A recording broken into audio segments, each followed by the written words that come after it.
Estimados maestros, tengan ustedes muy buenas noches. Bienvenidos cada uno de ustedes a esta capacitación docente. Quien les habla es el profesor Daniel Lozano Vargas, profesor del curso de conocimientos psicopedagógicos.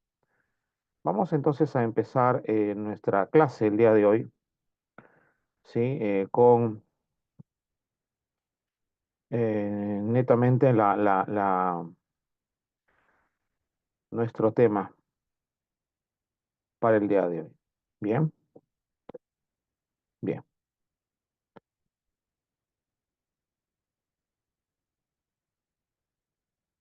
Vamos a ver entonces el día de hoy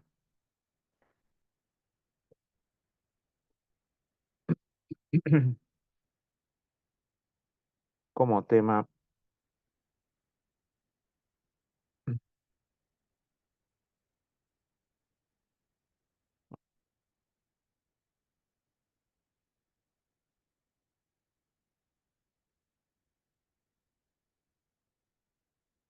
Bien. Tenemos entonces la convivencia democrática y clima de aula. Bien, entonces vamos a ver ello, ¿no? Según el artículo 9 de la Ley General de Educación, señala que son los fines de la educación peruana formar personas capaces de lograr su realización ética, intelectual, artística, cultural, afectiva, física, espiritual y también religiosa, así como también convivir, contribuir a formar una sociedad democrática, solidaria, justa, inclusiva, próspera, como también tolerante y forjadora de una cultura de paz que afirme la identidad nacional sustentada en la diversidad cultural, étnica y también lingüística. Bien, bien.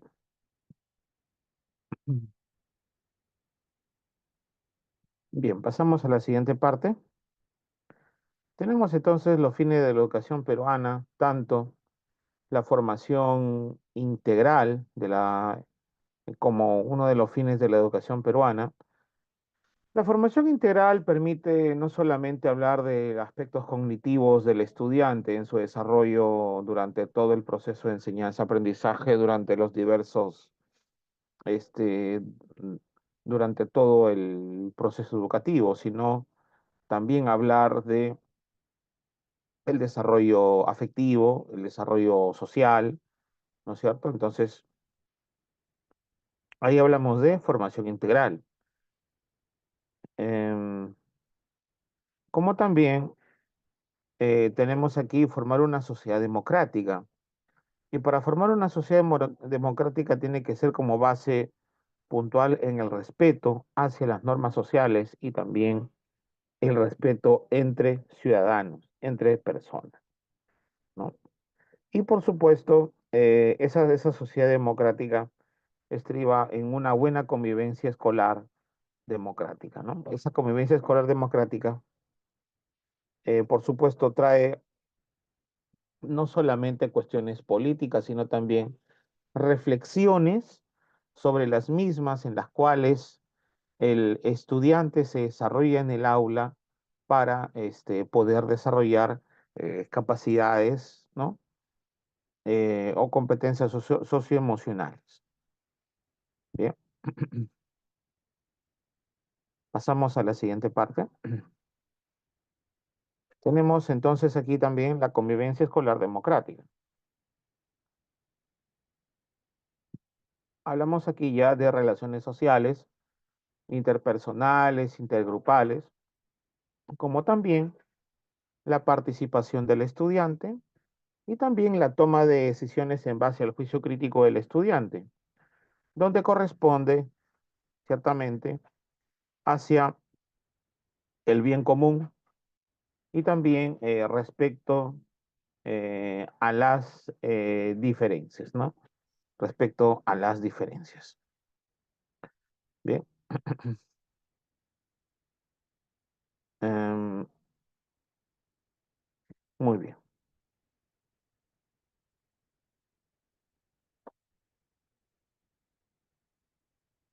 Pasamos a la siguiente parte.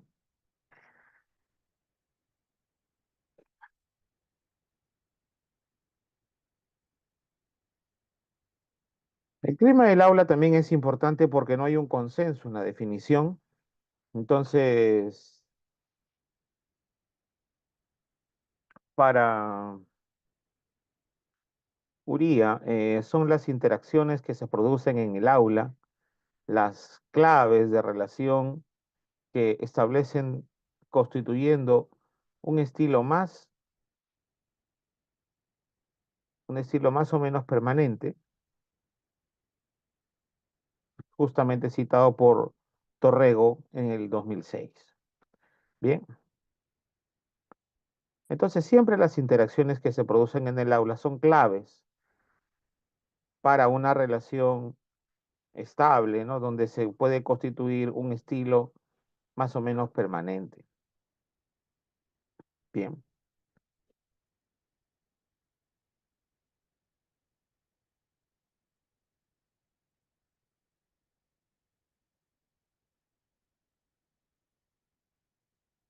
El clima del aula tenemos primero, se deben, para que haya un buen clima del aula, se debe detectar subgrupos, perturbadores, también conocer los roles de los alumnos, como también la empatía con los alumnos o alumnas.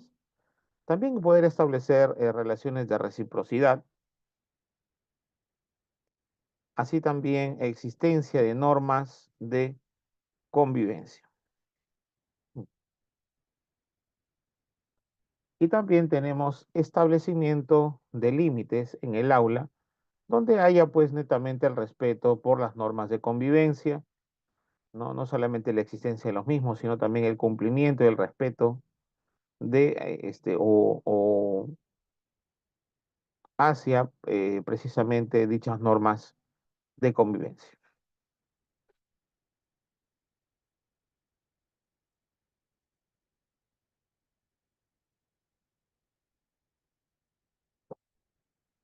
Bien. Tenemos aquí, por ejemplo, una casuística respecto al clima del aula. Nos dice, una estudiante les cuenta a sus amigas lo siguiente: estoy muy molesta. Mi mamá es una mandona. Ayer en la noche me peleé con ella porque nunca me escucha. Siempre quiere que haga lo que ella quiere.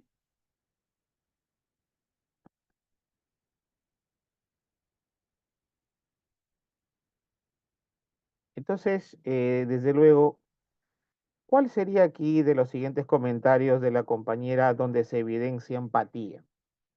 La empatía claramente es una capacidad socioemocional que se refiere a a la capacidad de comprender, a la capacidad de entender, ¿no? Y colocarse en el lugar de la otra persona, ¿ok? Entonces, ahí hablamos de empatía, ¿no? De empatía. Alternativa A tenemos. Nuestras mamás nos quieren mucho y saben lo que es mejor para nosotras. Piensa que lo que te ha dicho es por tu bien. Mejor conversa con ella. Alternativa B. Ahora entiendo por qué estás así. Me imagino que debe ser difícil que no tome en cuenta lo que tú quieres y ella sola decida por ti. Alternativa C. Es que así son todas las mamás, ¿no? Mi mamá y yo a veces nos enojamos, pero se nos pasa rápido. Se te va a pasar el enojo, ya verás. Muy bien. Entonces, ¿cuál de las tres alternativas será la respuesta donde evidencia los comentarios de las compañeras, ¿no? Justamente donde se evidencia empatía.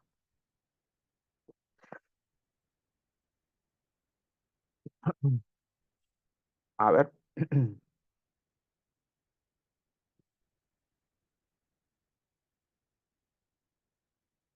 ¿la alternativa será correcta? ¿Se evidencia empatía? No, porque dice, nuestras mamás nos quieren mucho. y saben lo que es mejor para nosotras. Ahí no hay empatía. Ahí no se muestra, en este caso, acerca de lo que, digamos, una persona trata de entender a otra, ¿no? Sus sentimientos, sus emociones.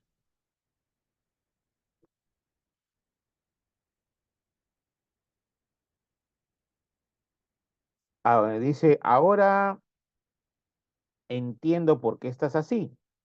Me imagino que debe ser difícil que no tome en cuenta lo que tú quieres y ella sola decida por ti. ¿Ah?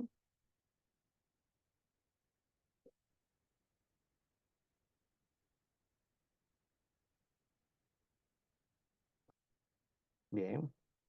Entonces, claro, ¿no? La alternativa correcta sería la alternativa B, ¿no? Dicen la A. No, no podría ser la A. Claro, sería la alternativa B, efectivamente. ¿Ah?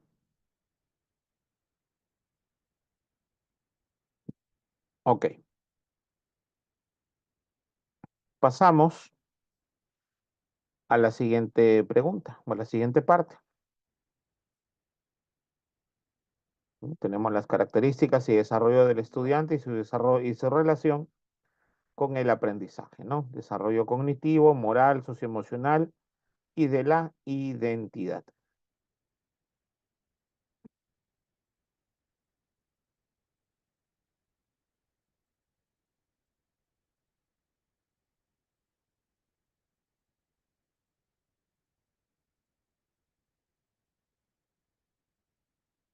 Bien, vamos a ver en primer lugar esta parte importante que es acerca del desarrollo cognitivo, ¿no? El desarrollo cognitivo es el proceso mediante el cual el ser humano va adquiriendo conocimiento a través del aprendizaje y la experiencia.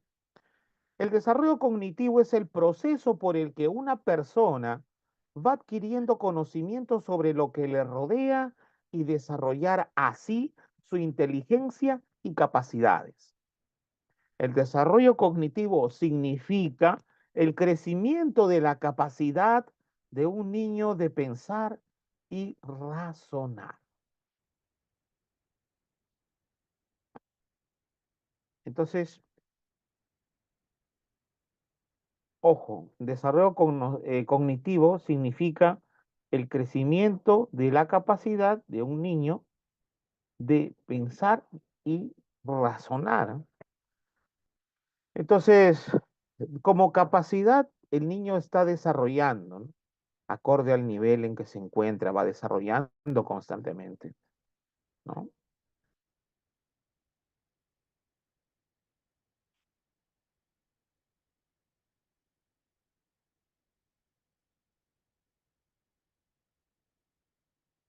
Bien. Entonces, como proceso, una persona va adquiriendo conocimientos sobre lo que le rodea y desarrollar así su inteligencia y capacidades. ¿Por qué hay desarrollo de inteligencia y capacidades? Porque simplemente, por el hecho de simplemente resolver problemas nuevos, ¿no? O ideas, o buscar tal vez algunas ideas nuevas, ¿no? O situaciones que demanden nuevos problemas, ¿no? Entonces, ahí hablamos de,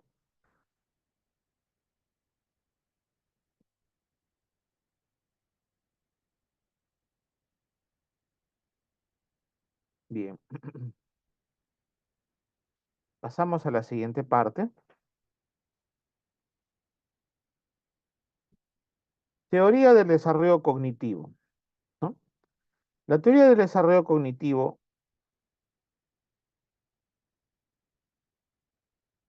pues tenemos aquí al gran Jean Piaget, donde es un modelo explicativo sobre el aprendizaje basado en el concepto de la acción de la experiencia, ¿no? Modelo explicativo sobre el aprendizaje em, basado precisamente en el concepto de la acción, de la experiencia. En otras palabras, en cómo el niño va sumando y reestructurando conocimientos y destrezas gracias a la interacción activa con...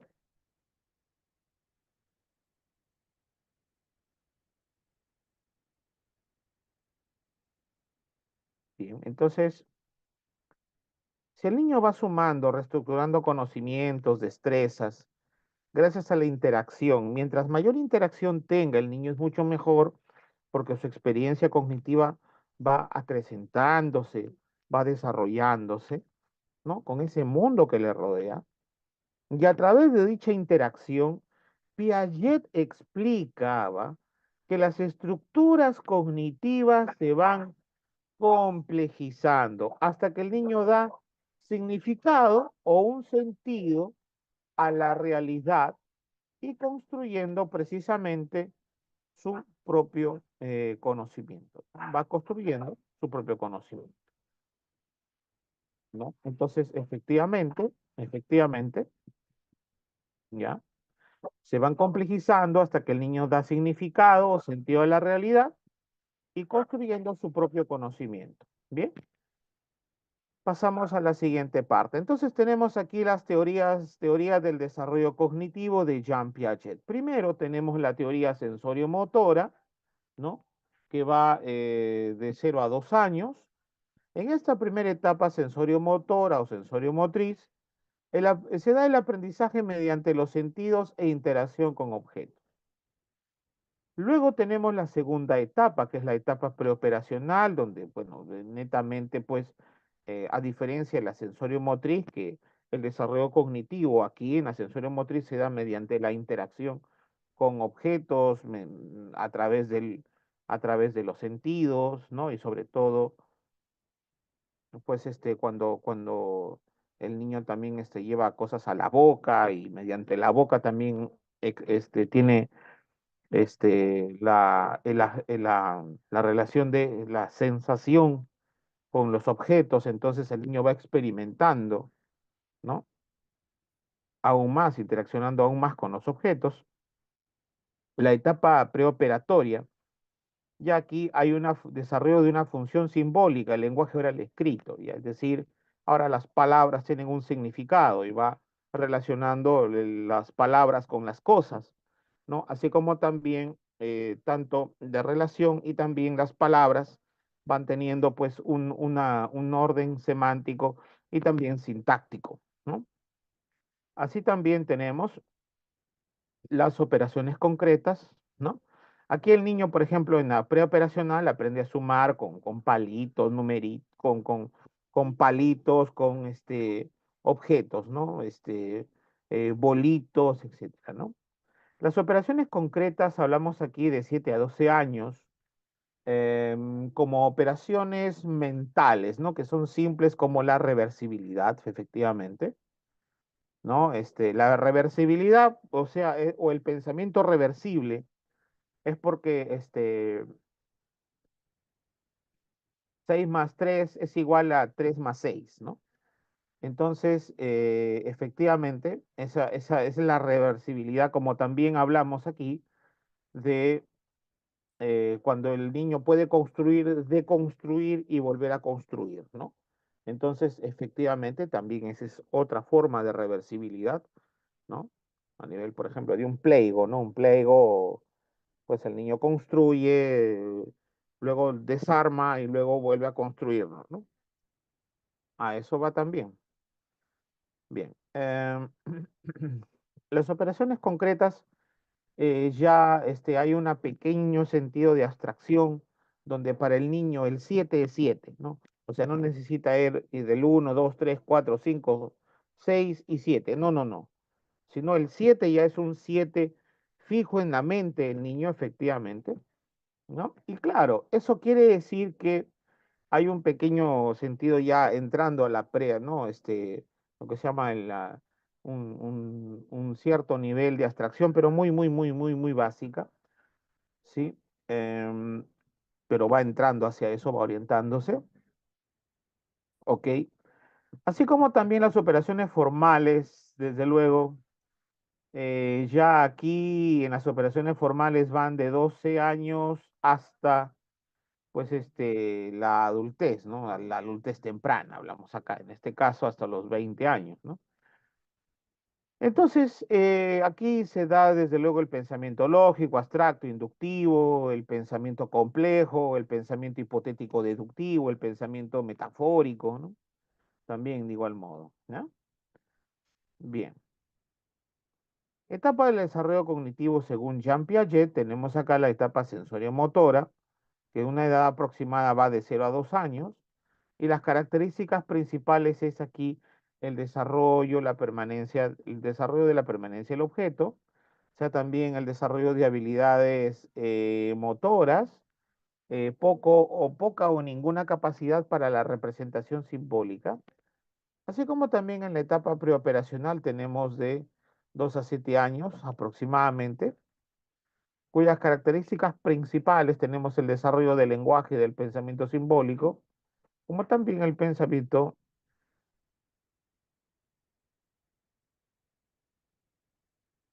bien,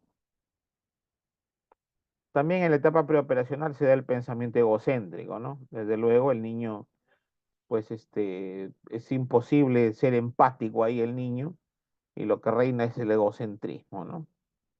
Así es, un niño puede estar más o menos de 3 años, 4 años, 5 años, ¿no? De una manera pues regular, ¿no? Bien. También tenemos las etapas de operaciones concretas que va de 7 a 12 años y aquí se da ya desde luego el desarrollo de la conservación, así como también el dominio del concepto de la reversibilidad, el dominio del concepto de la reversibilidad, así como también las operaciones formales se da entre los 12 hasta los 20 años promedio y cuyo desarrollo se da el pensamiento lógico y también,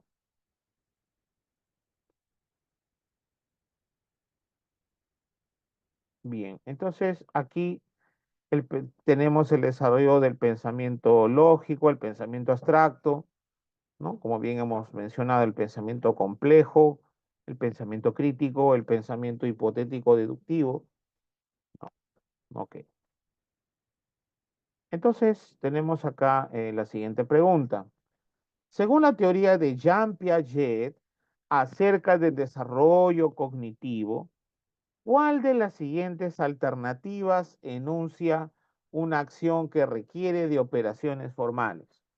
Tenemos alternativa A, elaboración de una lista de los países de América Latina en la que estén ordenados de mayor a menor, según el porcentaje de intervención en educación que destinó cada país en el 2017. Alternativa B, la elaboración de una carta que muestre todos los menús posibles compuestos por entrada, segundo y postre, considerando que hay tres opciones de entradas, tres opciones de segundos y tres opciones. Así como también tenemos alternativa C, la elaboración de una tabla de doble entrada, que en la primera columna indique el grado al cual pertenecen los estudiantes de una institución educativa y que en la fila superior consigne el tipo de deporte que practican.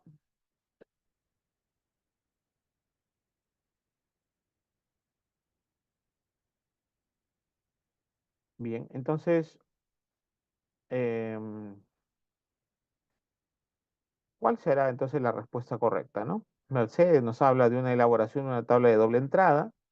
En la primera columna indica el grado al cual pertenecen los estudiantes de una institución educativa y que en la fila superior consigna el tipo de deporte que practican estos estudiantes. Bien, creo que está claro, ¿no?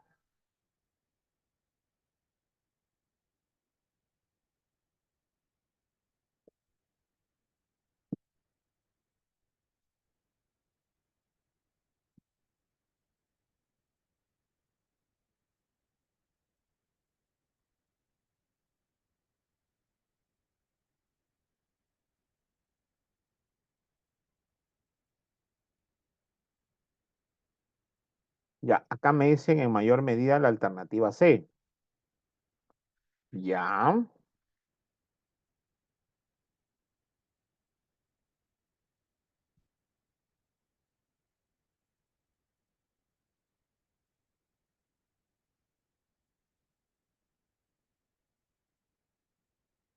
bien. Entonces, no, no sería la alternativa C, ¿no? Miren ustedes, sería la alternativa B. ¿Y por qué? ¿Por qué sería la alternativa B? Porque nos habla, aquí nos está preguntando sobre qué es lo que requiere, ¿no? Una acción que requiera operaciones formales. Entonces estamos hablando de operaciones formales donde se van a realizar no ejercicios de multiplicación, división, suma, resta, ¿no? O sucesión o seriación, sino, en este caso, operaciones formales es ya establecer, por ejemplo, combinatorias, establecer, por ejemplo, un lenguaje metafórico, ¿no? Entonces, aquí habla de elaboración de una carta que muestre todos los menús posibles, ¿no?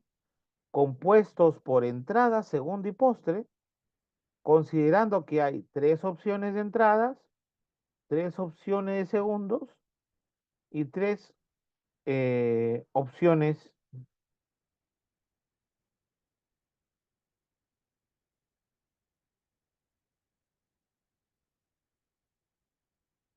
Bien, entonces, efectivamente, aquí admite un orden, pero en base a la matemática de la combinatoria, ¿no? La combinatoria precisamente es un aspecto ya de carácter formal, ¿no? De carácter abstracto, ¿no? Entonces, efectivamente, por eso es que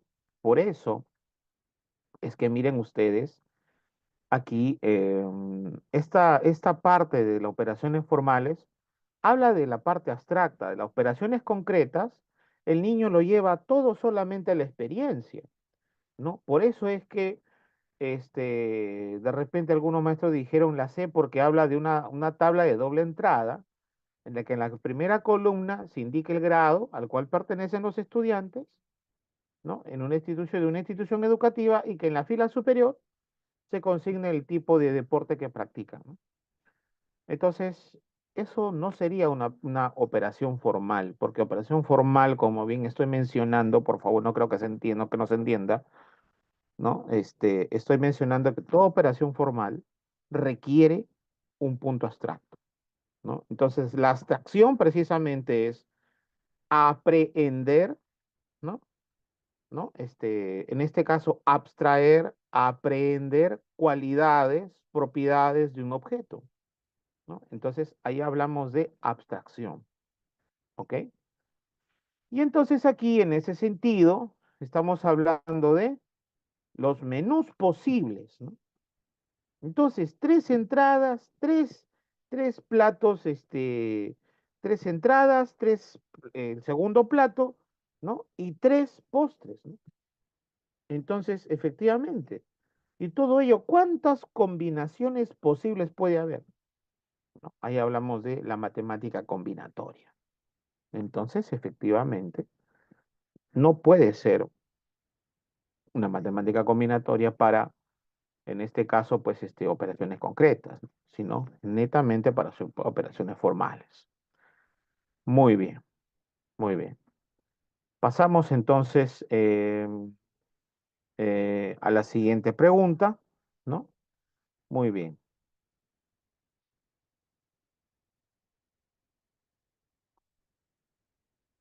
O salvo, ¿no? Que me pregunte, bueno, ¿qué parte no se está entendiendo, ¿no? Porque de repente hay un maestro que dice, bueno, algo no se entiende, por favor. eh, de repente hay alguna pregunta, ¿qué parte no se está entendiendo, ¿no? Para poder explicar, por favor.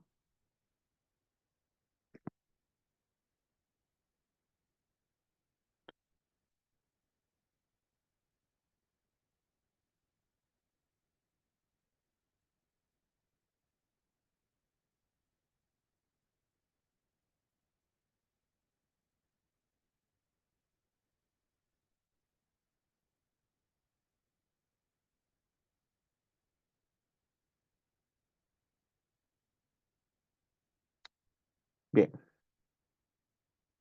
La docente del aula de 5 años busca desarrollar habilidades de clasificación en los niños.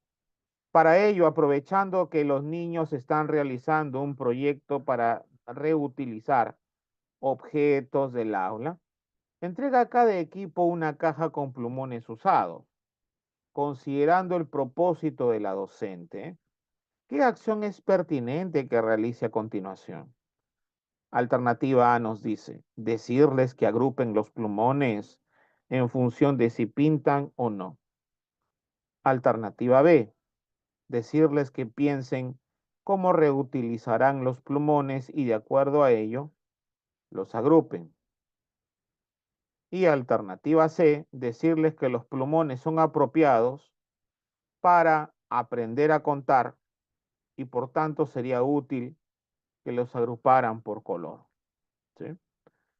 Entonces, ¿cuál de las siguientes preguntas o alternativas, ¿sí?, es pertinente en este caso, considerando el propósito de la docente? ¿Y cuál es el propósito de la docente? Entonces, la maestra busca desarrollar habilidades de clasificación en los niños. Entonces, si eso es lo que busca, entonces, ¿cuál de las siguientes acciones es pertinente que se realice a continuación? Decirles que agrupen los plumones en función si pintan o no.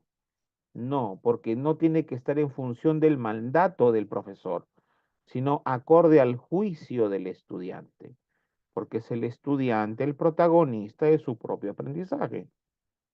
Alternativa B, decirles que piensen cómo reutilizarán los plumones y de acuerdo a ello los agrupen, ¿no? Que piensen cómo reutilizarán los plumones y de acuerdo a ello los agrupen. Creo que eso está mucho mejor, ¿no? Eso está mucho mejor, ¿no? Alternativa C nos dice decirles que los plumones son apropiados para aprender a contar y por tanto sería útil que los agruparan por color.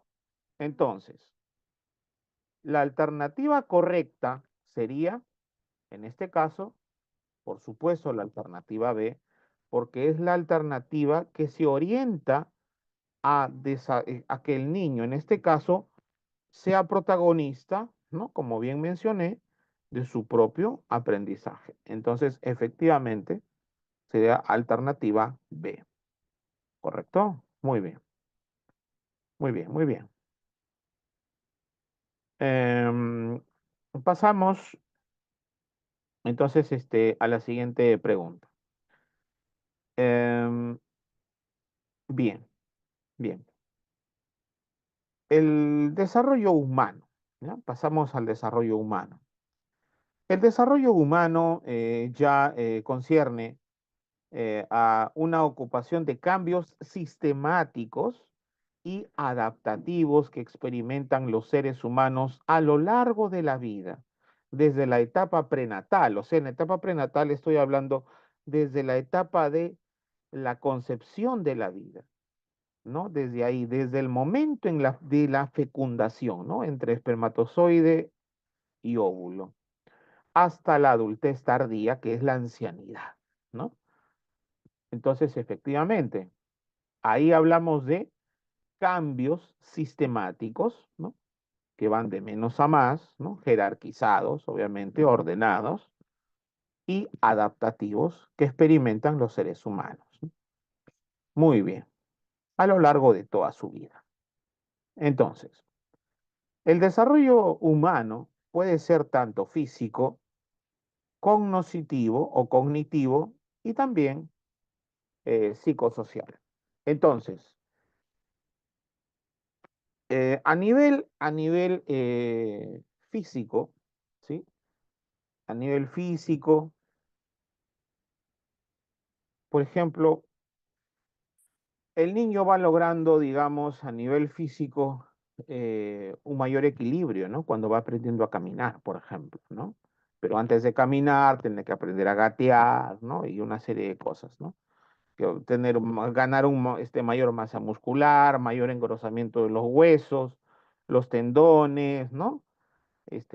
Fortalecer las rodillas, las pantorrillas, los muslos, etcétera. Eso es todo un desarrollo, ¿no? Y muy, muy importante. Entonces, por ejemplo, ¿no? Por ejemplo, hablamos aquí también del desarrollo psicomotor, ¿no? A nivel cognitivo y también a nivel socioemocional, según el Minedo, ¿no? Según el Minedo. Lo anterior era aportes de Diane Papalia, Friedman y Martorell, ¿no? Según los aportes de Diane Papalia, que es altamente consultado, por supuesto, sus libros de psicología, ¿no? Y más aún, tiene un libro llamado Desarrollo Humano y también Psicología del Desarrollo. Bien, el desarrollo humano, como generalidades, tenemos aquí la interacción de los factores hereditarios y el ambiente que explican el desarrollo humano, por el cual en el desarrollo humano los cambios son continuos y discontinuos y ocurren precisamente a lo largo de todas las etapas del desarrollo humano, a lo largo de toda la vida. Y las personas aquí precisamente se desarrollan a un ritmo diferente, ¿no? Desarrollan a un ritmo diferente. Por lo cual, ¿por qué un ritmo diferente? Porque no todos tienen, digamos, el mismo biotipo, ¿no? Físico, por ejemplo, o no todos tienen el mismo talento intelectual referente a ciertos aspectos o ramas del conocimiento humano, así como también no todos tienen la misma habilidad psicosocial para integrarse hacia las relaciones interpersonales con los demás, ¿no? Inclusive aquí perfectamente calza muy bien lo que se está hablando acerca de las inteligencias múltiples, ¿no? Pero claro, Piaget no habla de inteligencias múltiples, no, no hay que desvirtuar tampoco ello, ¿no? Sino que más o menos para poder entender qué es lo que nos quiere decir Piaget con que las personas desarrollan a un ritmo diferente. Y claro, esto es un ritmo diferente porque cada persona precisamente tiene una forma de aprender, ¿no? Una forma de aprender en base al contacto que va teniendo con el objeto, ¿no? A la forma como va construyendo sus ideas respecto al objeto, ¿no? Respecto a sus cualidades, respecto a sus, precisamente, respecto a sus cualidades y también a sus propiedades también del objeto, ¿no? Entonces, pues en base a ello es como va desarrollando su propio ritmo. Bien, tenemos aquí la siguiente pregunta. La docente del aula de 5 años busca favorecer la apropiación del sistema de escritura en los niños, ¿no? Favorecer la apropiación del sistema de escritura en los niños. Ese es el propósito de la maestra. Entonces, ¿cuál de las siguientes acciones es pertinente para dicho propósito? ¿Mm? ¿Cuál? ¿Cuál de las siguientes acciones es pertinente, pues, para dicho propósito? Entonces, eh, por lo tanto, ¿cuál sería? A ver, tenemos alternativa A, escribir en la pizarra un comunicado corto dirigido a los padres de familia, luego pedir a los niños que lo transcriban a sus cuadernos de control. Alternativa B, pedir a los niños que comenten la última actividad realizada, luego decirles que dibujen lo que más les gustó en la actividad y que si desean escribir, lo hagan también. Y alternativa C, mostrar a los niños la forma correcta de coger el lápiz y de ejercer la presión suficiente para el trazo. Luego plantearles actividades para que ejerciten los trazos hasta que lleguen a dominar. Bien, entonces, eh, ¿cuál sería lo más apropiado para que haya una apropiación del sistema de escritura, ¿no? En los niños? ¿Mm? ¿Ustedes qué creen que estaría bien que escribir en la pizarra, un comunicado corto dirigido a los padres de familia, y luego pedir a los niños que lo transcriban a sus cuadernos de control? ¿Sí? ¿Sí? Bueno, a ver. O pedir a los niños que comenten la última actividad realizada, luego decirles que dibujen lo que más les gustó de la actividad y que si desean escribir lo hagan también. Y alternativa C nos habla de mostrar a los niños la forma correcta de coger el lápiz y de ejercer la presión suficiente para el trazo. Luego plantearles actividades para que ejerciten los trazos hasta que lleguen a dominarlos. Bien,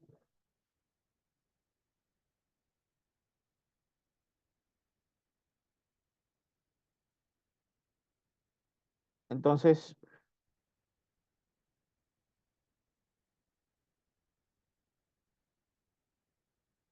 ¿cuál sería la respuesta correcta? Bien, por acá me dicen la B, la C.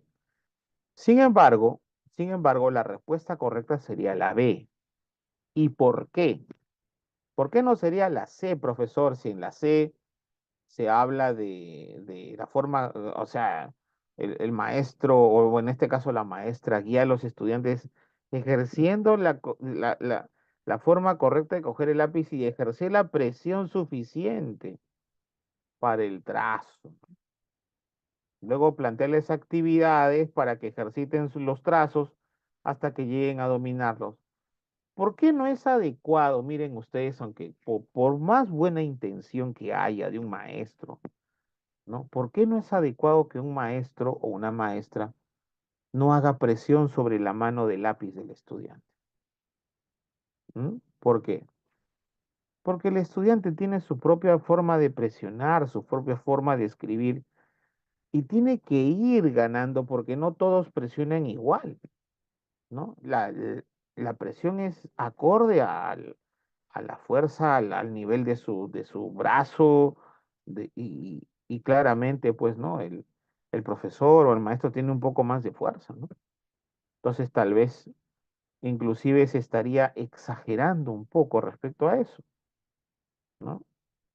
Además, el estudiante, ¿qué es lo que dice la B, la alternativa B? Que los niños que comenten la última actividad realizada, comenten la actividad última, o sea, tiene que haber primero una interacción social. Y luego decirles que dibujen lo que más les gustó y luego de ello, si desean escribir, lo hagan. De hecho, que lo van a hacer. ¿Por qué? Porque van a escribir aquellos dibujos que les gusta, pero primero comentaron una actividad realizada. ¿Por qué? Porque están partiendo de una situación significativa, ¿no? O sea, toda situación significativa tiende a una necesidad de aprendizaje del estudiante, ¿no? Tiende a poder abordar, ¿no? Ese propósito que el estudiante quiere para poder aprender. Entonces va a ser suyo el aprendizaje, ¿no? No va a ser un aprendizaje de sentir ajeno o que tengo que aprender porque así lo dice el profesor, sino por la propia necesidad y propósito de aprendizaje del estudiante. Entonces, efectivamente, ¿no? Decirles que dibujen lo que más les gusta de la actividad y si desean escribir, que lo hagan. Entonces, es de hecho que lo van a hacer. Y lo van a hacer con ciertos errores, sí. Y ahí viene la retroalimentación formativa de la maestra. ¿Para qué? Para que pueda valorar los productos asertivos del estudiante, ¿no? Y luego el estudiante darse cuenta cuáles fueron sus errores y pueda corregir, ¿no? pero de una manera sutil, por supuesto, ¿no? La maestra tiene que ser, desde luego, eh, claro, claro, yo puedo entender, estimada maestra Jenny, ¿no? Que de repente, a veces en las prácticas docentes, y esto sí tenía que comentarlo, muchas gracias por el comentario, maestra Jenny, que usted muy bien me está mencionando, profesor. A mí me funcionó muy bien lo que dice la alternativa C, ¿no? Usted me dice, profesor, pero la alternativa C a mí me funcionó de mil maravillas.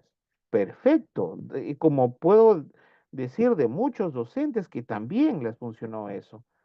Pero ¿saben qué es lo que sucede? O sea, yo voy a lo siguiente, ¿no? Y quiero que me entiendan esto. Por eso es que a veces en los exámenes de nombramiento, a veces uno suele equivocarse cuando uno contesta. ¿Qué es lo que propone Minedu referente en lo que dice en el Currículo Nacional de Educación Básica? Que es el propio estudiante, ¿sí? Que es el propio estudiante el que precisamente tiene que ser protagonista de su aprendizaje. Entonces, si el maestro va a ser el protagonista, entonces no podemos hablar de una educación en base a competencias, ¿sí? Entonces, ¿qué competencia estoy yo desarrollando en mi estudiante cuando yo soy el que cojo o muestro a los niños la forma correcta de coger el lápiz y ejercer presión suficiente para el trazo? A ver, hijito, tienes que presionar así, mira, siente mi brazo, siente. O sea, ¿no? El estudiante tiene que darse cuenta, ¿no?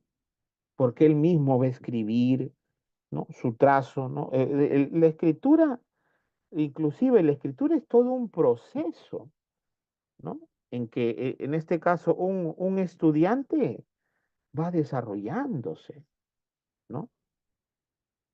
Es todo un proceso, efectivamente, ¿no?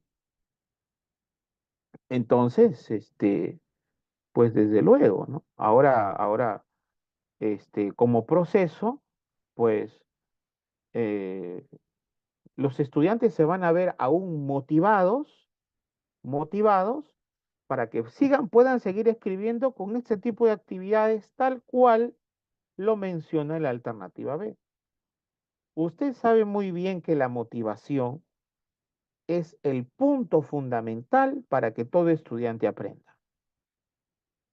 Entonces, en la C puede ser una buena práctica, sí, pero no guarda relación con el desarrollo de competencias respecto a lo que plantea el Currículo Nacional de Educación Básica.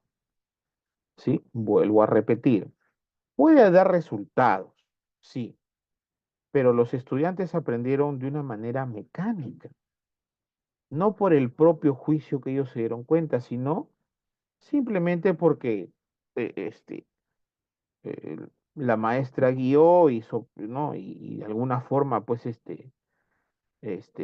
nos enseñó cómo debemos escribir, ¿no? Y más aún, plantearles actividades para que ejerciten los trazos hasta que lleguen a dominarlos, ¿no? Inclusive con puntitos, ¿no? Entonces, ¿no? Completando, dibujando. Claro que el ejercicio práctico, por supuesto, es una cuestión mecánica y lo va a hacer, sí, pero ¿qué es lo que se busca? Que el estudiante desarrolle competencias, ¿no? Que no solamente haga una actividad porque le sirvió y dio un resultado, ¿no?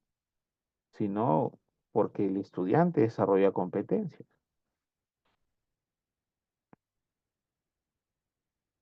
Entonces, por esa razón, la alternativa correcta es la alternativa B. Ok, pasamos a la siguiente parte. Tenemos la siguiente pregunta. Nos dice, em, de acuerdo a las teorías del desarrollo humano, ¿cuál de las siguientes afirmaciones sobre la adolescencia es correcta? ¿No? De acuerdo a las teorías del desarrollo humano, entonces, cuál de las siguientes afirmaciones es sobre la adolescencia es correcta? ¿Ok? Tenemos aquí la alternativa A. Nos dice, los cambios a nivel cognitivo que suelen darse en la adolescencia, así como en los distintos estímulos del entorno, establecen en esta etapa condiciones necesarias para realizar tareas mentales que utilizan pensamiento hipotético deductivo. Alternativa B, los cambios a nivel hormonal y físico que suelen experimentar los adolescentes provocan un aumento en su sensibilidad. Por eso en esta etapa los adolescentes se muestran permanentemente rebeldes y en actitud de enfrentamiento. Y alternativa C nos dice los cambios a nivel emocional que suelen darse en esta etapa hacen que los adolescentes quieran ser independientes. Por eso, en esta etapa, los adolescentes rechazan todos los consejos o indicaciones de los adultos.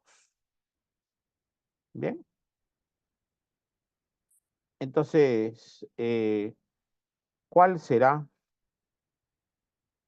¿cuál será la alternativa correcta? ¿Cuál de las siguientes afirmaciones sobre la adolescencia es correcta?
Bien, entonces ya nos están mencionando, ya por aquí la alternativa B, B, bueno, vamos a ver, alternativa A también nos dice.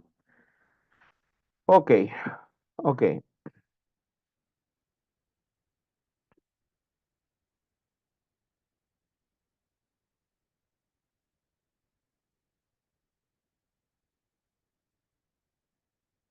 bien. A ver, por qué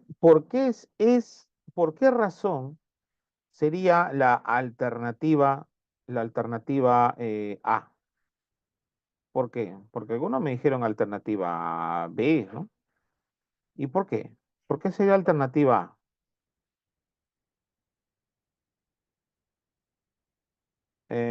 Precisamente porque nos habla de las teorías del desarrollo humano, ¿no? Como teoría del desarrollo humano nos dice la alternativa A que los cambios a nivel cognitivo que suelen darse en la adolescencia, así como los distintos estímulos del entorno, establecen en esta etapa condiciones necesarias para realizar tareas mentales que requieran pensamiento hipotético deductivo. Claro, ahí está, ¿no? Esa es la parte principal sobre la adolescencia en la teoría del desarrollo humano, ¿no? En la alternativa B nos habla de cambios a nivel hormonal y físico. Ese es como desarrollo, pero no como teoría del desarrollo humano, ¿no? Entonces, claro, ¿no? ¿Sí? Como teoría del desarrollo humano, pues nos habla pues a nivel por ejemplo, ya a nivel cognitivo, por ejemplo, ¿no? Y claro, acá se habla del pensamiento hipotético deductivo, pero cuando se habla a nivel de cambio hormonal y físico que suelen experimentar adolescentes, provocan un aumento en su sensibilidad y por eso en esta etapa los adolescentes se muestran permanentes rebeldes y en actitud de enfrentamiento, ¿no? Entonces, precisamente como teoría del desarrollo humano, hablamos principalmente del desarrollo cognitivo, principalmente. Y eso es lo que va a ordenar toda la constitución del adolescente, ¿no? Toda la constitución del adolescente.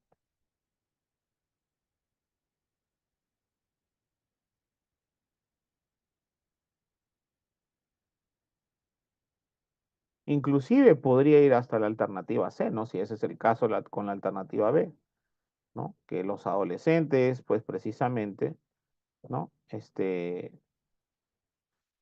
Los adolescentes precisamente, ¿qué tienen?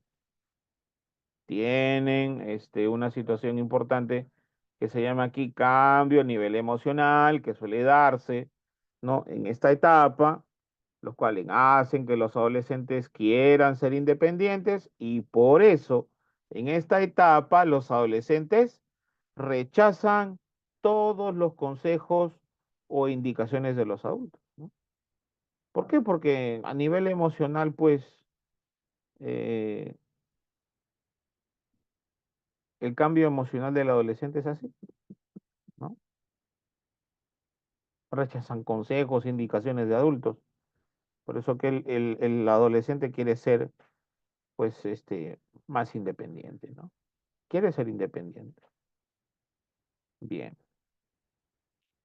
bien. Entonces la respuesta correcta sería avión, ¿no? La alternativa.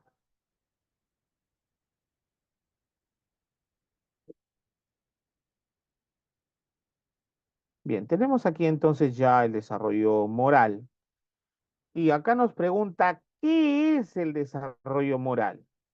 Y aquí se entiende como el avance cognitivo. Miren ustedes de dónde se parte, ya del avance cognitivo y emocional que permite a cada persona tomar decisiones cada vez más autónomas, ojo, ¿no? Que permite a cada persona tomar decisiones cada vez más autónomas y realizar acciones que reflejen una mayor preocupación por los demás y también por el bien común, ¿sí? Que reflejen una mayor preocupación por los demás y también por el bien común.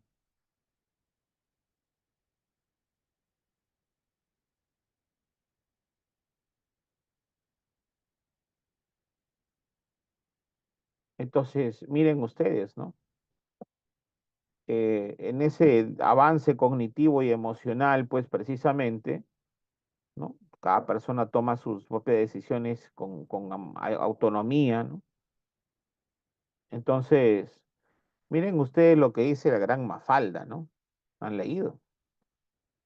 Pero ¿por qué tengo que hacerlo? Le pregunta Mafalda, ¿no? Porque te lo ordeno yo, que soy tu madre, ¿no? Miren ustedes, le está hablando a su madre. Y Mafalda, que sí que responde? Si es cuestión de títulos, pues yo soy tu hija. O sea, si tú eres mi madre, yo soy tu hija. Ah, un nivel de pensamiento mejor, ¿no? Un poco más desarrollado. Y aparte de eso, le fundamenta todavía, y nos graduamos el mismo día, ¿o no? Sencillo, ¿no? Entonces, tanto ella como hija y la señora como madre, ¿no? Efectivamente. Entonces, eso viene a ser, ¿no? Como algo muy importante a tomar en cuenta. La moral y la ética, ¿no? Muchas veces se confunde estos términos y es porque, bueno, en realidad no se tiene una claridad concreta sobre cómo estos términos deben, pues, desde luego, utilizarse, ¿no? De una manera correcta, ¿no? Y para utilizarlo de una manera correcta, pues tienen que entenderse, tienen que comprenderse de una manera correcta también. ¿Ok? Entonces, tenemos aquí entonces lo siguiente, estimados maestros. En la moral es un conjunto de normas, valores, creencias existentes y adaptadas en una sociedad que sirven de modelo de conducta y valoración para establecer lo que está bien o está mal, ¿no? Esa es la moral, conjunto de normas, valores y creencias existentes y aceptadas en una sociedad que sirven de modelo de conducta y valoración para establecer lo que está bien o está mal. Bien. Eh, en la ética, ¿sí? En la ética, entiéndase que ya aquí se trata del estudio de la moral. Siempre la ética es el estudio de la moral y del accionar humano para promover los comportamientos deseables.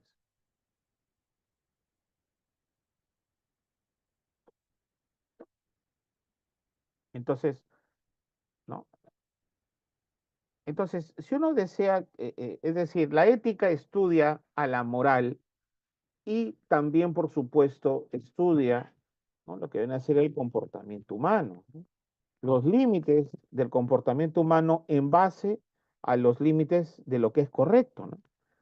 Entonces, por supuesto, una sentencia ética supone la elaboración de un juicio moral y una norma que señala cómo deberían actuar los integrantes de una sociedad.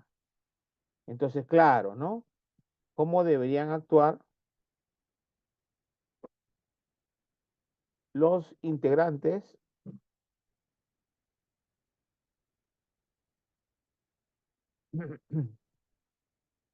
Entonces, la ética es la parte teórica de la moral y la moral viene a ser la parte práctica, ¿no?, de la ética.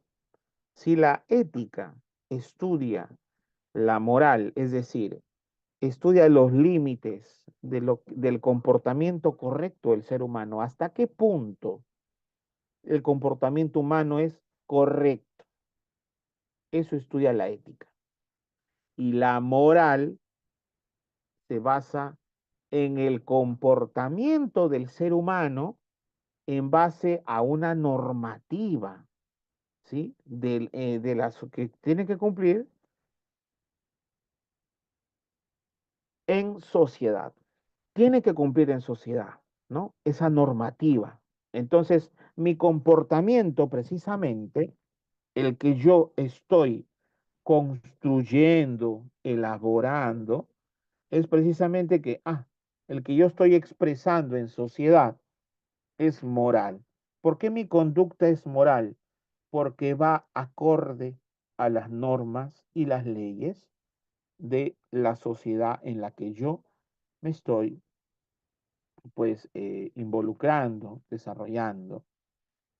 ¿Cuándo digo yo que mis acciones son inmorales? Cuando mis acciones contradicen o contravienen a las normas y las leyes sociales. Y cuando yo digo que una persona es amoral, aquella persona que no tiene conciencia de sí ni de sus actos. Por ejemplo, hablamos de este, por ejemplo, de un niño muy pequeño, de un bebé, hablamos de, ¿no? Por ejemplo, un enfermo mental grave, ¿no? Una persona que tiene, por ejemplo, enfermedad mental grave. Entonces ahí sí, esas clases de personas pues no distinguen lo que es bueno ni malo, ¿no? No distinguen lo que es bueno ni malo. Entonces, por ese motivo es que la moral se ejerce de esa forma, ¿no? Y ellos son declarados sujetos amorales, sujetos amorales. Entonces, en términos generales, pues la diferencia entre ética y moral debe buscarse en que la primera es un estudio filosófico. Bueno, no, la ética pues precisamente es una rama de la filosofía, ¿no? Es un estudio, pues la primera es un estudio filosófico y científico, mientras que la moral es puramente práctica, ¿no? Efectivamente.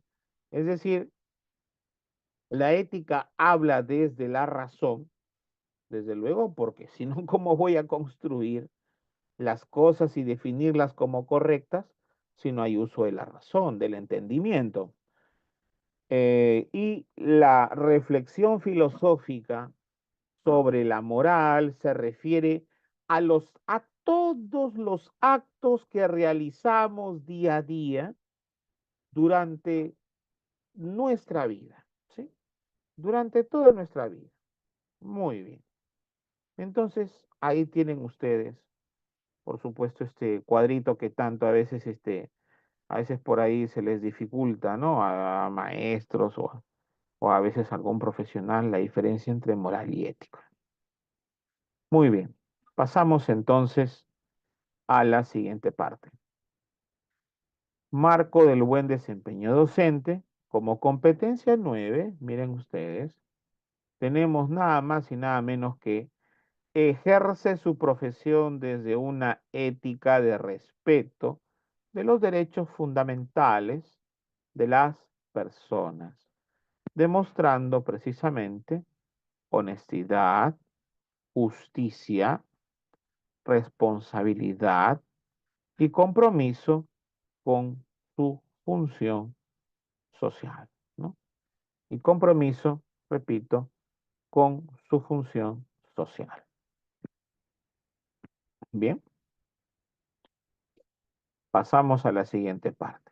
Tenemos, lea las siguientes situaciones y al final nos dan, bueno, a ver, tenemos la situación número 1. Nos dice, Cecilia, una trabajadora de una bodega, está atendiendo clientes en un momento de mucha demanda. Uno de los clientes está comprando varios artículos y lleva mucha prisa. De pronto se le pide a Cecilia que se apure para que, en este caso, para que,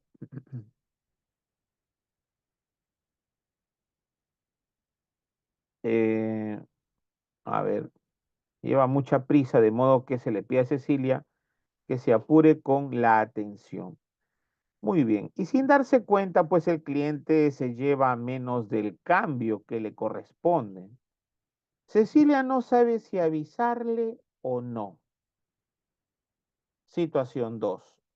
Martín, un servidor público, está regresando de una comisión oficial en una movilidad de la institución en la que se desempeña. En el camino recuerda que a unos kilómetros de la ruta queda una tienda en la que quiere comprar un regalo para su esposa.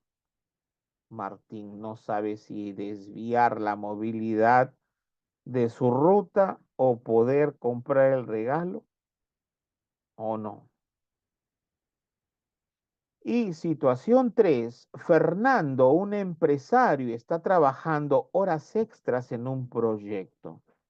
Sabe que el éxito del proyecto beneficiaría a sus trabajadores y a sus familias.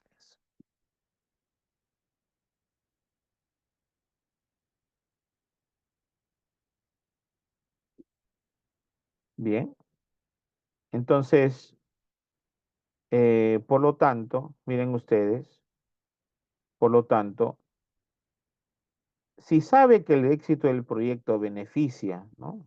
Y Fernando, como empresario, a sus trabajadores y también va a beneficiar a sus familias de los trabajadores. Pero también recuerda la emoción de su hijo cuando le prometió que asistiría a su presentación de teatro de hoy. El tiempo para presentar su proyecto se acaba hoy, por lo cual Fernando no sabe si asistir a la.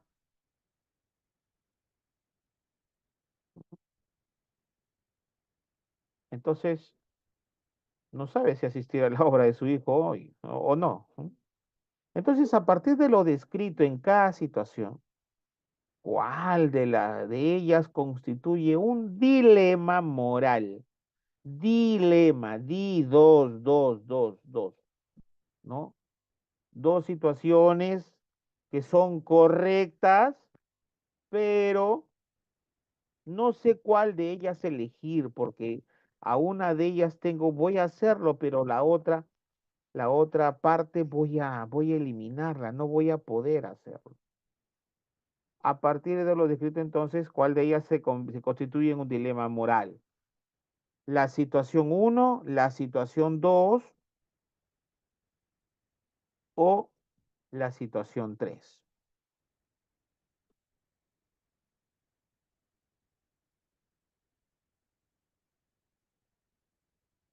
Bien. Entonces, miren ustedes aquí. Si queremos hablar de un dilema moral, miren ustedes, la situación uno, ¿de qué nos habla?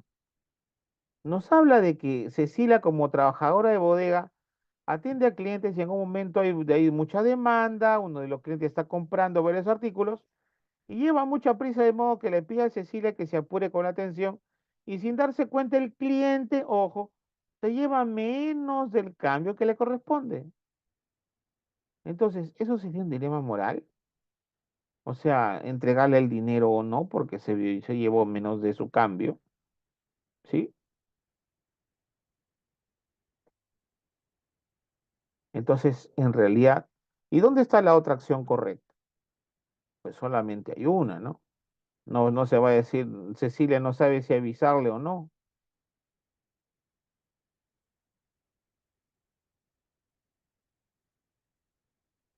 Claro,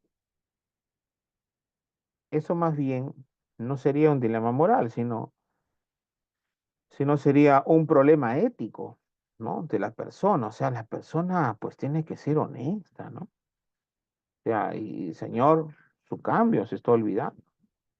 No pensar todavía y decir, bueno, voy a pensar a ver si le digo no. No. ¿No? Ahora, en la situación 2 habla de Martín como servidor público que regresa de una comisión oficial en una movilidad de la institución en la que se desempeña y el cual en el camino recuerda a unos kilómetros de la ruta que queda una tienda en la que quiere comprar. O sea, pero sin embargo,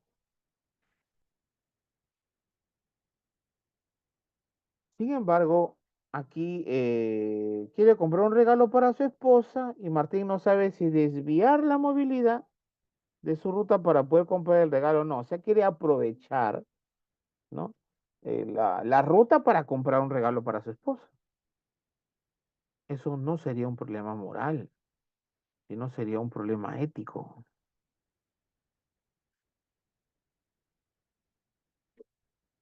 Bien, entonces la alternativa 2 o la situación 2 queda descartada, sí, porque ese es un problema ético, no un problema, no un dilema moral. Ahora, Fernando, empresario, trabaja horas extras en un proyecto y sabe que el éxito del proyecto beneficiaría a sus trabajadores y a sus familias, pero también recuerda la emoción de su hijo cuando le prometió que asistiría a su presentación de teatro.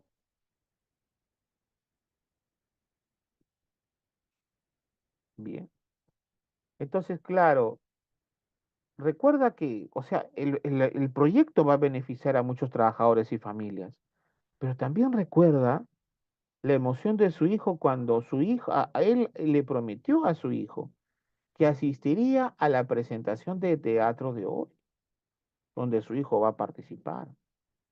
Entonces, es un dilema moral, efectivamente, ¿no?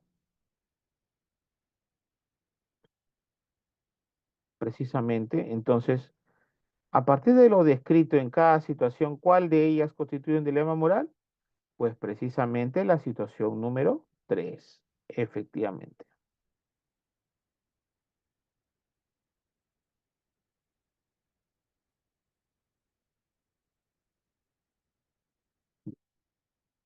Pasamos a la siguiente parte.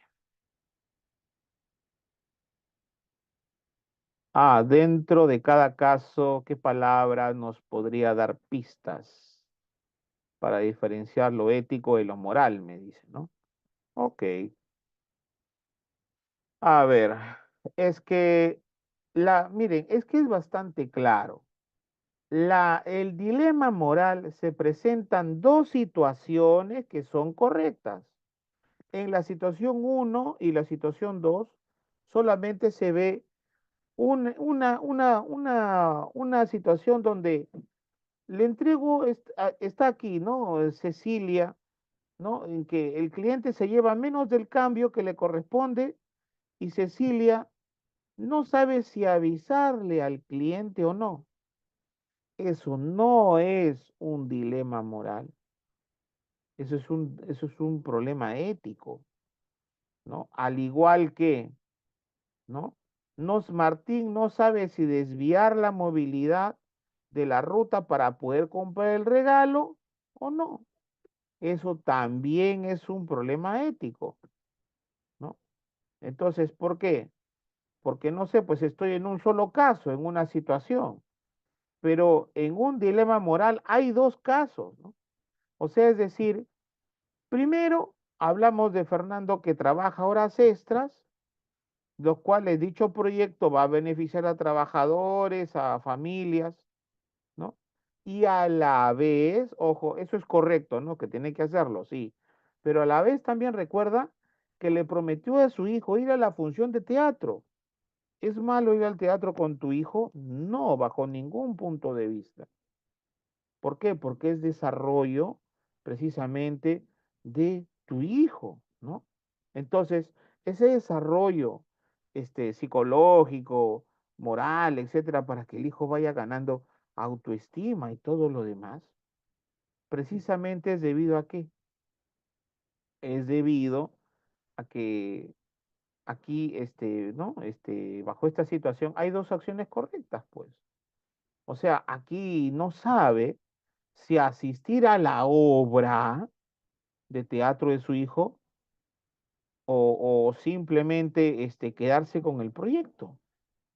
Entonces, eso no puede ser un problema ético.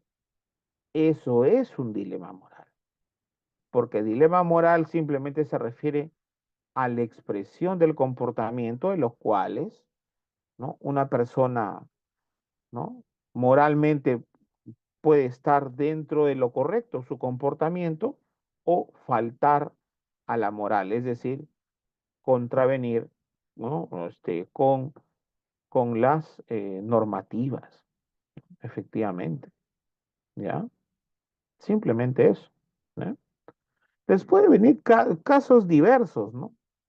Pero usted entendiendo eso, efectivamente, eso va a ayudar a que usted pueda entender bajo cualquier ejemplo que usted le coloque, bajo cualquier ejemplo que usted le coloque, ¿ya? Bien, bien. Pasamos entonces a la siguiente parte.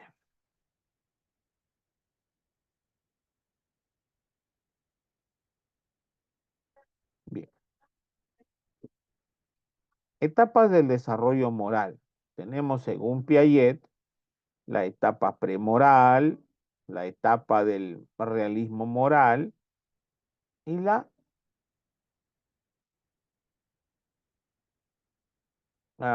etapa autónoma, ¿no? La de Colbert, desarrollo moral, tenemos la etapa preconvencional, la etapa convencional y la etapa postconvencional. Eh, el desarrollo moral, según Gilligan, pues hablamos del egoísmo, el altruismo y también, bien, desarrollo moral según Piaget. Miren ustedes, tenemos primero aquí, esto es fundamental, ¿no? La primera etapa es de 2 a 6 años, se da un desarrollo de una moral de obligación. La moral es de obligación y hay una heteronomía. ¿Por qué? Porque el niño no critica, pues el niño obedece de manera absoluta al, a la persona mayor, ¿no? En este caso, papá, mamá, tío, abuelo, abuela, etcétera, ¿no? Su palabra es ley para el niño y no puede haber cuestión de desobediencia porque él es grande y sabe. Entonces yo no sé, entonces hay una obediencia completa. La segunda etapa ya va de 7 a 11 años y aquí hay una moral de la solidaridad entre iguales, ¿no? Hay una ayuda mutua, una solidaridad entre iguales, ¿no?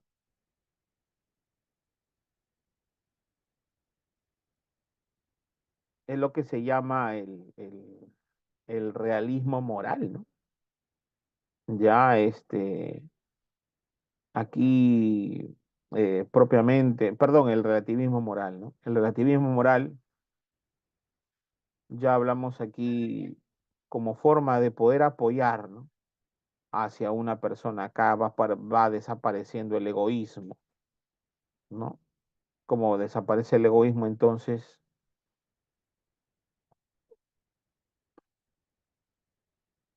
bien. Y la tercera etapa, hablamos de 12 años a más, que es una moral de equidad, es decir, una moral donde se desarrolla la autonomía.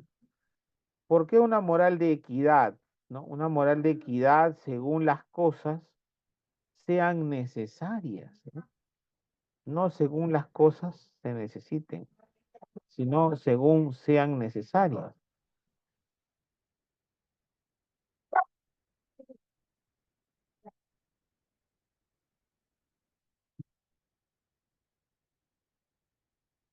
Etapas del desarrollo moral. La etapa premoral, hablamos de los 5 primeros años de vida, donde hay poco respeto por las reglas definidas en forma social o conciencia de ellas, ¿no?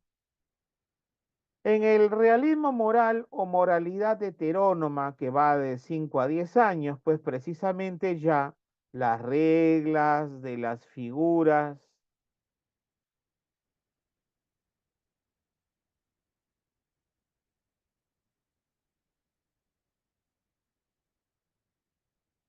la etapa cuando se habla del relativismo o de la relatividad moral o moralidad autónoma, que va de 10 años aproximadamente hasta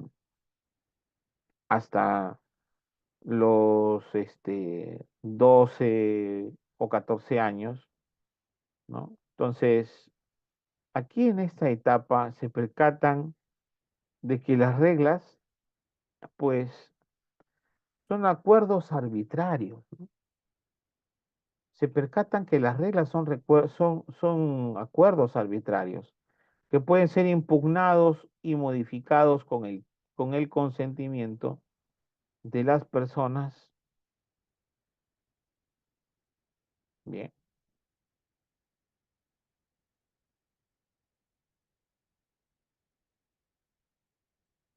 bien, entonces las reglas son acuerdos arbitrarios que pueden ser impugnados, modificados, cambiados, ¿no? Etcétera, ¿no?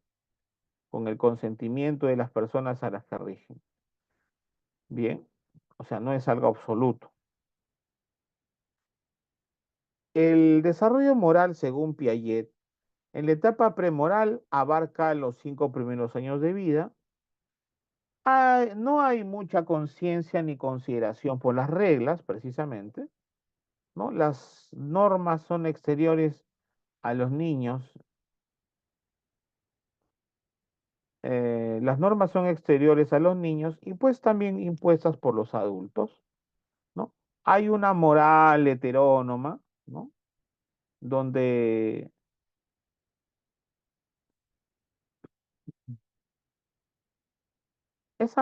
hay una moral heterónoma que viene de afuera, que es impuesta, ¿no? Luego tenemos la etapa heterónoma o realismo moral, que va desde los 5 a 10 años.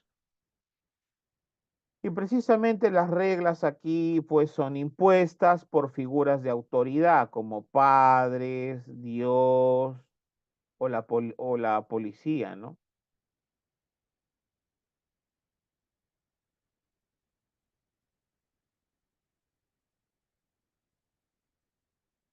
A partir de ya aquí ese realismo moral, consideran que los actos generan consecuencias directas, ¿no? O sea, hay un premio, hay un castigo, ¿no? O sea, o premio o castigo, ¿no? Ellos lo definen así. Consideran, claro, que los actos hay consecuencia directa con premio y castigo, ¿no? Y por supuesto, cualquier asunto moral es precisamente eh, señalado, ¿no? Actos que generan consecuencia directa como premio o castigo, así es simple, ¿no? Y las leyes ahí pues son rígidas. En cambio, a partir de en la etapa autónoma, que se da a partir de los 10 años a más, pues reconoce en este caso a las reglas o normas que son acuerdos sociales y consideran que si es necesario la norma no tiene que ser cumplida, pues.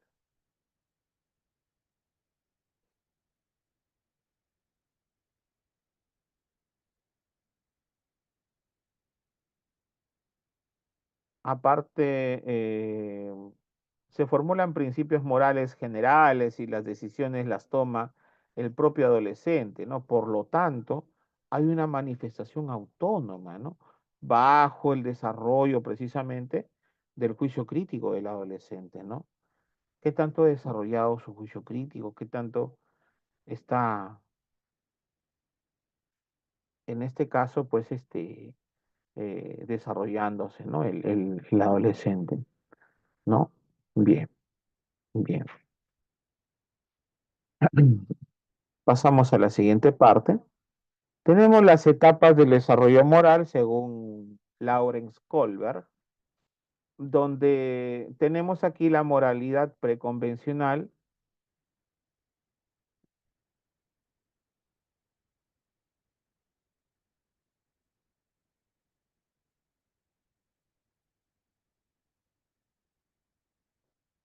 La moralidad preconvencional que va de 4 a 10 años, generalmente, ¿no? Porque hay personas adultas que todavía se encuentran en una moralidad preconvencional, déjenme decirles. Entonces, en ese sentido, la orientación de obediencia por castigo y la orientación instrumental relativista, la orientación instrumental relativista u orientación por el premio personal.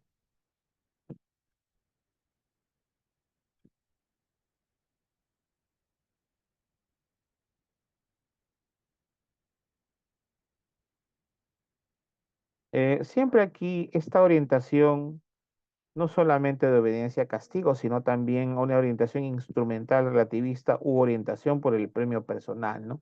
O sea, siempre hay aquí un estímulo, ¿no? Una situación, una recompensa, ¿no? A eso va orientado la modalidad preconvencional. La moralidad de conformidad con el papel convencional, ¿no? Hablamos de un niño de 10 hasta llegar pues a la preadolescencia, ¿no? Hasta los 13 años, ¿no? Luego tenemos aquí donde se da pues precisamente la orientación de concordancia interpersonal o de niño bueno, niña buena, ¿no? ¿Sí? Niño bueno o niña buena, la orientación de ley y orden también.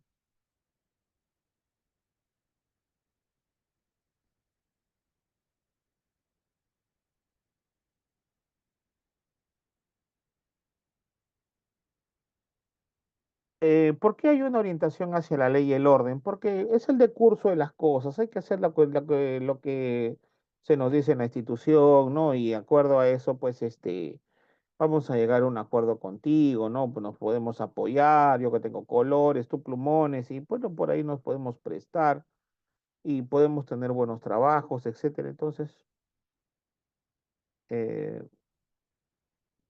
precisamente también se da eso, ¿no?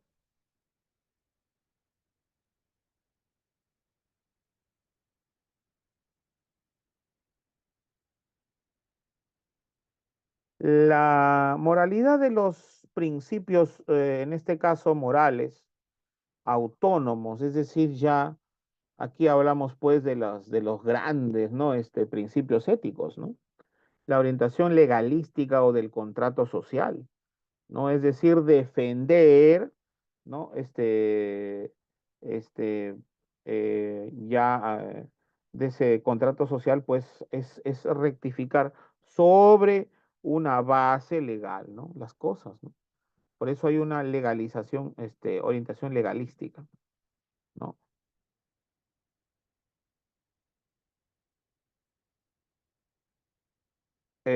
También tenemos la orientación, como bien dije, legalística o de contrato social, ¿no? Bien. Y la orientación de principios éticos universales, ¿no? Es defender precisamente los derechos humanos ante cualquier cosa, ante cualquier situación, ¿no? Entonces, ahí hablamos ya, hay personas que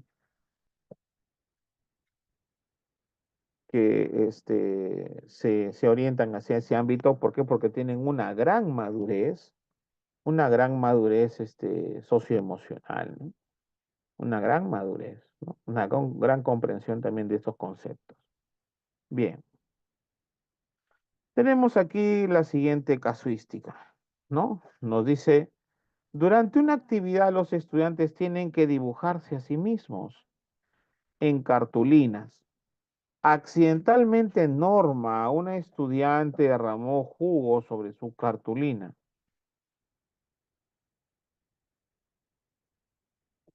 y su compañera Kelly le ofreció sentarse cerca para que puedan compartir la cartulina que trajo.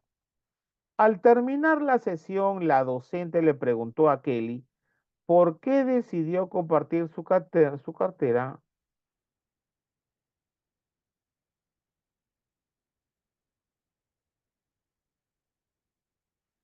Entonces, según,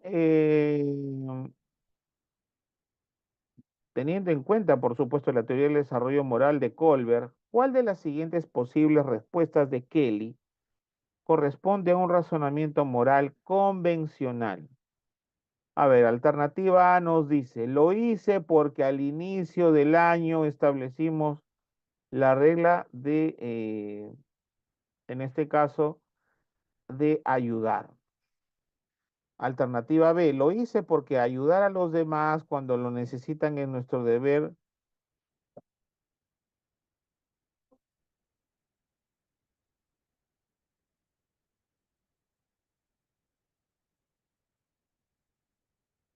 Alternativa B lo hice porque ayudar a los demás cuando lo necesitan es nuestro deber como personas.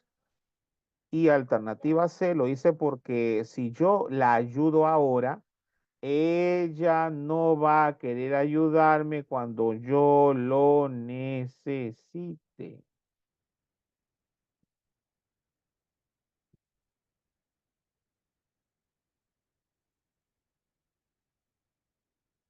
Bien, ¿cuál será entonces la moral de tipo convencional? ¿Será la alternativa B? Lo hice porque ayudar a los demás cuando lo necesitan es nuestro deber. No, eso sería una situación postconvencional, ¿no? No sería convencional. Alternativa A, le hice porque al inicio del año establecimos la regla de ayudarnos juntos, ¿sí?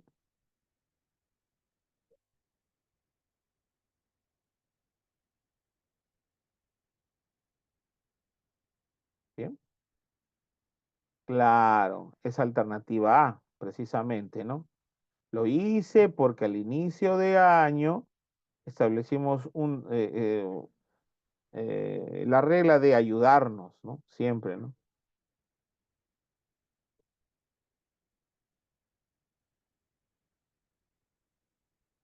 Bien.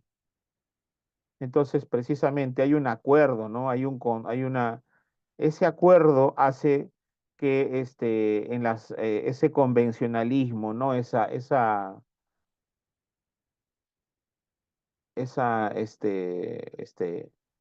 eh, prácticamente esa normativa entre ambos, ¿no? En ponerse de acuerdo sobre una situación, establecen una regla juntos, ¿no? Para poder ayudarse, ¿no? Entonces, eso es lo que hicieron justamente, pues, eh,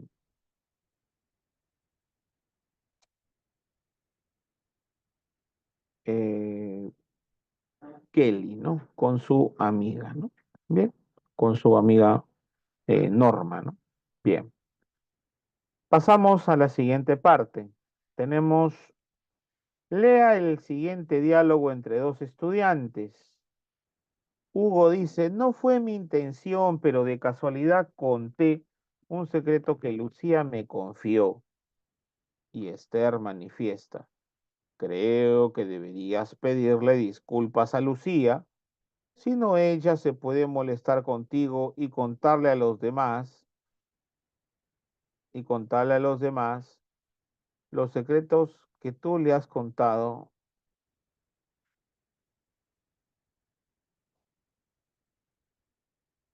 Entonces, nos pregunta aquí, de acuerdo a la teoría moral de Colbert, ¿qué tipo de razonamiento moral se evidencia en el consejo de Esther? ¿Un razonamiento moral convencional, preconvencional o posconvencional? ¿Mm? ¿Cuál sería? Claro, sería preconvencional, ¿no? Efectivamente, ¿no? Debes de pedir disculpas, ¿no?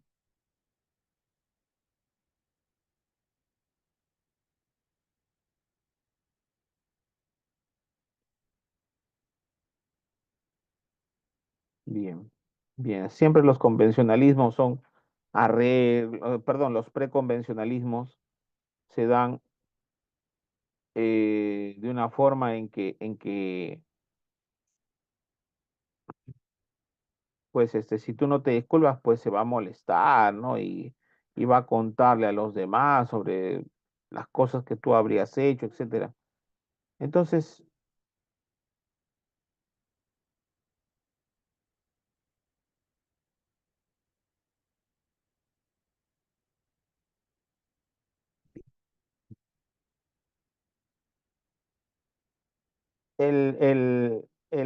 ya, está bien.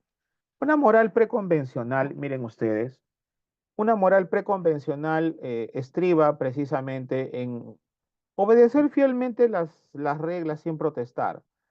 Y Hugo, ojo lo que dice acá el diálogo, ¿no? Dice, Hugo, no fue mi intención, pero de casualidad conté un secreto que Lucía me confió. Y Esther manifiesta, creo que deberías pedirle disculpas a Lucía, si no ella se puede molestar contigo y contar a los demás los secretos que tú a ella le has confiado, ¿no?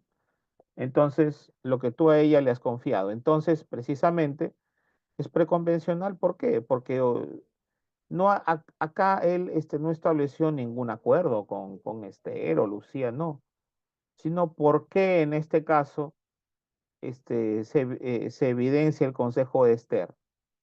El consejo de Esther es netamente relacionado con el estímulo-respuesta, ¿no? Está relacionado al estímulo-respuesta. Entonces, claro, tú haces tal cosa, te va a suceder esta otra, ¿no?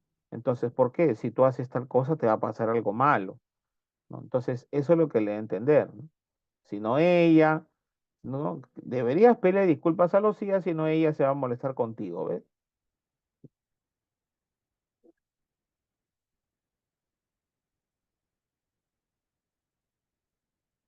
Bien, ¿sí? Entonces, eso, eso quiere decir, ¿no? Lo preconvencional siempre hay una obediencia sin críticas a la norma, ¿no? Entonces, si yo conté algo sin querer, no, tengo que contarle a mi amiga porque si no ella se puede enojar. Entonces, inclusive hasta una persona adulta a veces lo comenta y lo dice, ¿no? Y esas son actitudes preconvencionales, no hubo ningún convencionalismo de la normativa ante alguna persona, pero lo voy a hacer, ¿por qué? Porque simplemente lo que me dice Esther, precisamente lo que dice Esther, a eso se refiere, ¿no? Ella se puede molestar contigo y contarle automáticamente, miren ustedes, ¿no? O sea, si hiciste algo malo, te va a pasar algo malo, ¿no? Y contarle a los demás los secretos que tú les confiado a ellos.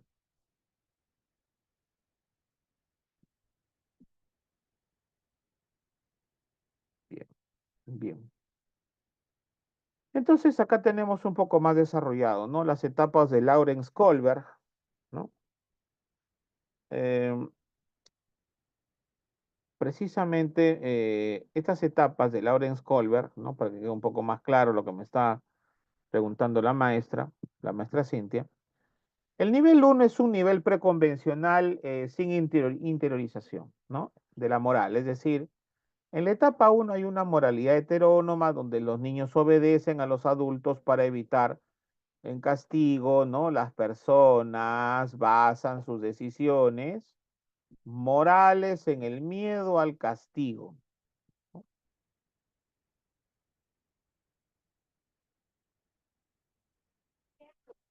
Bien, entonces, claro, ¿no? Si las personas basan sus decisiones morales en el miedo al castigo, pues, tengo que hacerlo porque si no, me va a pasar tal cosa. Y eso es lo que precisamente pasa aquí, pues, ¿no? Lo que le dice Esther a Hugo, ¿no? Si no, ella se puede molestar contigo y contar a los demás los secretos que tú le has confiado a ella. Por eso deberías pedirle disculpas, ¿eh? A eso se refiere, ¿no? Entonces sería la etapa uno todavía, ¿no? Bien, en la etapa 2 hablamos del individualismo como propósito o instrumental, ¿no? Como propósito instrumental donde los individuos persiguen sus propios intereses, pero también dejan que los demás hagan lo mismo, ¿no? Lo que está bien es lo que implica,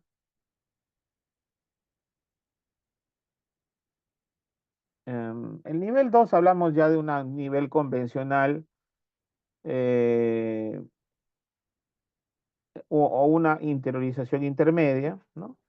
Donde en esta etapa 3 hay expectativas interpersonales, relaciones y conformidad, donde los individuos valoran la confianza, el cuidado y la lealtad a los demás como base de los juicios morales.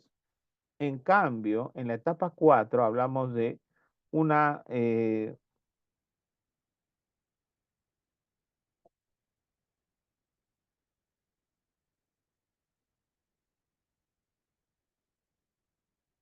bien, em,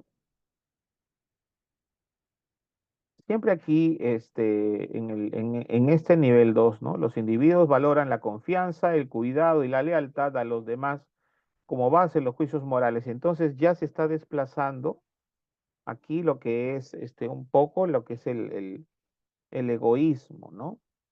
El egoísmo del niño sobre todo. Y va a haber, pues en este caso, una mayor lealtad hacia el grupo, ¿no? Y la etapa 4 tenemos la moralidad de los sistemas sociales, donde los juicios morales se basan en la comprensión del orden social, de la ley, la justicia y el...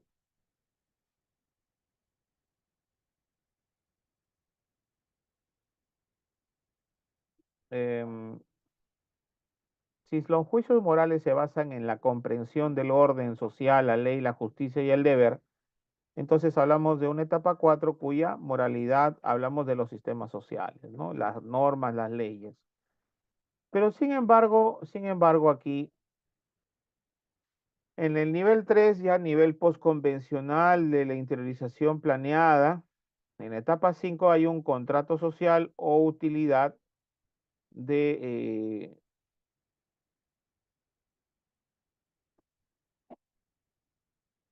em, aquí los individuos, perdón, se dan cuenta de que los valores, tanto derechos y principios, trascienden y subyacen a las leyes, ¿no? Y claramente, si los principios trascienden y subyacen a las leyes, entonces,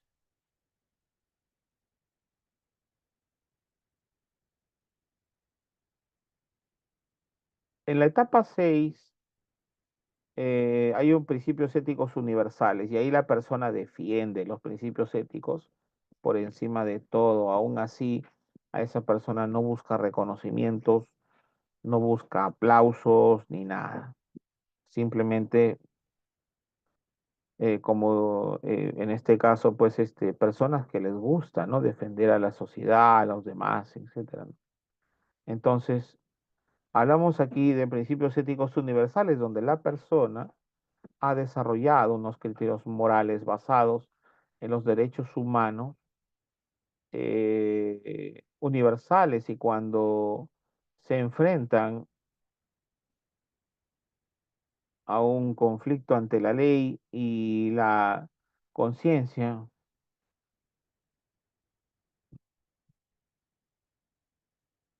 entonces la persona como ha desarrollado unos criterios morales basados en los derechos humanos universales y cuando se enfrentan a un conflicto ante la ley o la conciencia sigue la voz de su conciencia, ¿no? No desde la ley, sino la voz de su conciencia.